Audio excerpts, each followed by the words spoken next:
Queridas irmãs, que a paz do Senhor esteja com todas vocês. É com grande alegria e expectativa que me dirijo a vocês hoje para compartilharmos juntas sobre um tema poderoso e transformador: a comunicação não violenta. Este livro, irmãs, nos oferece um caminho para nos conectarmos umas com as outras e conosco mesmas de uma maneira que permite que nossa compaixão natural floresça. Assim como aprendemos no livro Deixe-me Ser Mulher, de Elizabeth Elliot, que para entendermos nossa verdadeira identidade, precisamos olhar para aquele que nos criou. A comunicação não violenta nos convida a cultivarmos relacionamentos que honrem essa criação através de uma comunicação que edifica e promove a compreensão mútua. Além disso, a comunicação não violenta ecoa a sabedoria transmitida no livro Mulheres Inteligentes, Relações Saudáveis, ao nos equipar com ferramentas para educar nossas emoções e construir laços mais profundos e saudáveis. Convido vocês para juntas seguirmos por esses 3 livros, resumindo os princípios da comunicação não violenta relacionando com a psicologia e a sabedoria bíblica. A comunicação não violenta nos ensina a reformular a maneira pela qual nos expressamos e escutamos, concentrando nossa atenção em 4 áreas fundamentais: observação, sentimentos, necessidades e pedido. Vamos, primeiro, entender cada uma delas. Observação é o que estamos vendo ou ouvindo que afeta nosso bem-estar. Sentimentos é como nos sentimos em relação ao que observamos. Necessidades são as nossas necessidades estão ligadas aos sentimentos que identificamos. Pedido é o que pedimos para enriquecer nossa vida. Irmãs, vamos agora explorar cada um desses componentes de forma mais prática e ver como a palavra de Deus ilumina esses princípios. Uma observação. Ver sem julgar. Irmãs, o primeiro passo na comunicação não violenta é aprendermos a observar as situações sem adicionar julgamentos ou avaliações. Simplesmente descrever o que vemos ou ouvimos. Parece e é simples, mas não se engane, não é fácil, porque não é algo que fazemos naturalmente. Muitas vezes, nossas palavras já vêm carregadas de críticas, o que dificulta a conexão com a outra pessoa. Vamos ver como isso funciona na prática. Em vez de dizer "você está sempre atrasada", uma observação seria: "você chegou 20 minutos depois da hora marcada". A Bíblia nos admoesta em Mateus, capítulo 7, versículo 1: "Não julgueis, para que não sejais julgados".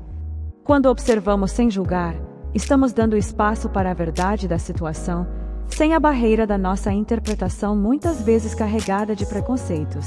Augusto Cury, no seu livro Mulheres Inteligentes, Relações Saudáveis, nos diz que, nos primeiros momentos de tensão, nossas reações podem ser equivocadas. Observar friamente nos ajuda a evitar essas reações impulsivas. Resumindo, observem os fatos, irmãs, sem o filtro do julgamento. Vamos para o segundo ponto da comunicação não violenta: os sentimentos. Aqui, nossa missão é identificar e expressar o que sentimos. Devemos identificar e expressar nossos sentimentos de forma clara. Muitas vezes, temos dificuldade em reconhecer o que estamos sentindo.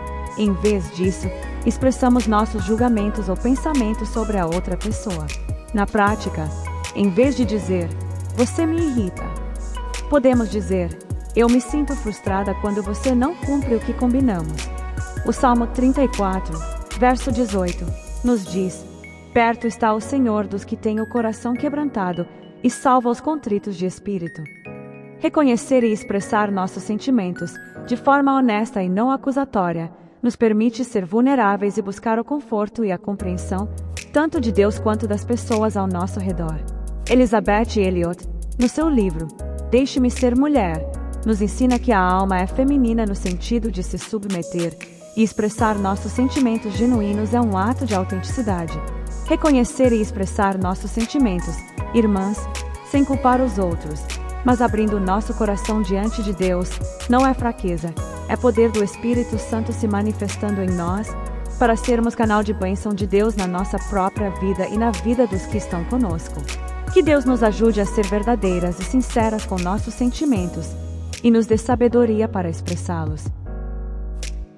O terceiro pilar da comunicação não violenta é falar das nossas necessidades. Ou melhor, reconhecer as necessidades por trás dos sentimentos. Nossos sentimentos são indicadores de que nossas necessidades estão sendo atendidas ou não. Na prática, quando nos sentimos frustradas porque um compromisso não foi cumprido, a necessidade por trás pode ser confiança, respeito ou consideração. Nossas necessidades sempre têm uma causa autêntica e concreta. Ao identificarmos nossas necessidades, estamos mais conscientes do que realmente buscamos e podemos comunicar isso de forma mais eficaz. Nossa missão é identificar as necessidades profundas, irmãs, que seus sentimentos revelam.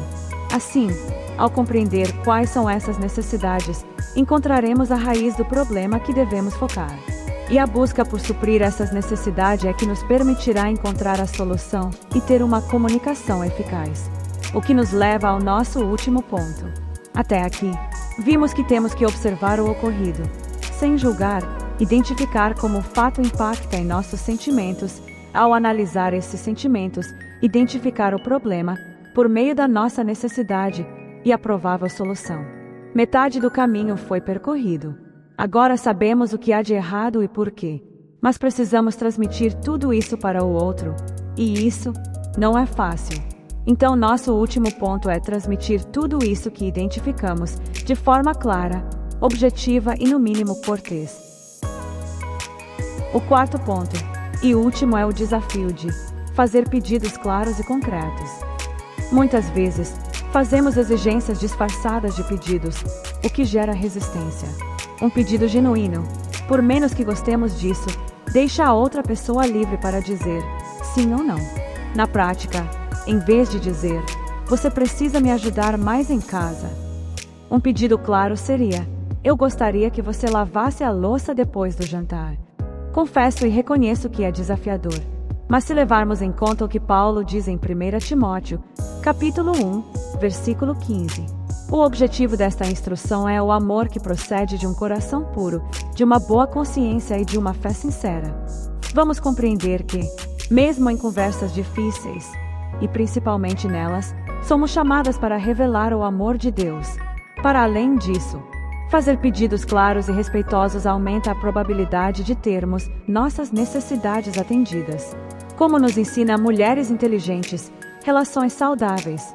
É importante dialogar e expressar o que precisamos para construir relações saudáveis. Em resumo, devemos fazer pedidos específicos e positivos, irmãs, que tornem claro o que vocês desejam. E não se enganem, o óbvio precisa ser dito. E quanto mais insistirmos em usar esses 4 passos, observação, sentimentos, necessidades e pedido, para nós relacionar, melhor nos tornamos e mais podemos ser instrumentos de bênção de Deus em nossas próprias vidas. A prática da comunicação não violenta é uma jornada de empatia. Irmãs, como vimos, a comunicação não violenta não é apenas uma técnica, mas uma jornada para cultivarmos a empatia, tanto por nós mesmas quanto pelos outros. Envolve expressarmos-nos honestamente através dos 4 componentes e recebermos os outros com empatia, buscando compreender suas observações, sentimentos e necessidades. Quando alguém nos dirige palavras duras, a comunicação não violenta nos convida a ouvir além das palavras, buscando os sentimentos e necessidades não atendidas daquela pessoa. Como nos ensina a palavra, em Provérbios, capítulo 15, versículo 1. A resposta branda desvia o furor, mas a palavra dura suscita a ira. A empatia desarma situações de conflito e abre espaço para a compreensão mútua. Vamos fazer um resumo geral e sintetizar as principais lições. Queridas irmãs, a comunicação não violenta nos oferece um caminho transformador para nos relacionarmos com mais compaixão e autenticidade.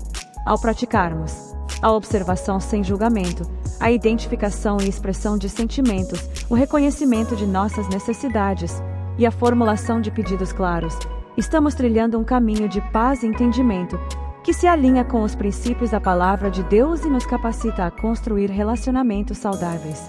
A comunicação não violenta nos ajuda a honrar essa essência em nossas interações diárias. Recomendo fortemente a leitura atenta de Comunicação Não Violenta de Marshall Rosenberg para aprofundar seu conhecimento e prática nessa abordagem. Que essa leitura, juntamente com as reflexões de Elizabeth Elliot em Deixe-me Ser Mulher, e os insights de Augusto Cury em mulheres inteligentes, relações saudáveis, possam enriquecer suas vidas e seus relacionamentos, guiadas sempre pela sabedoria e amor de nosso Pai Celestial. Que Deus abençoe cada uma de vocês. No amor de nosso Cristo Jesus. Sua serva e irmã, Graciela Aires Assis.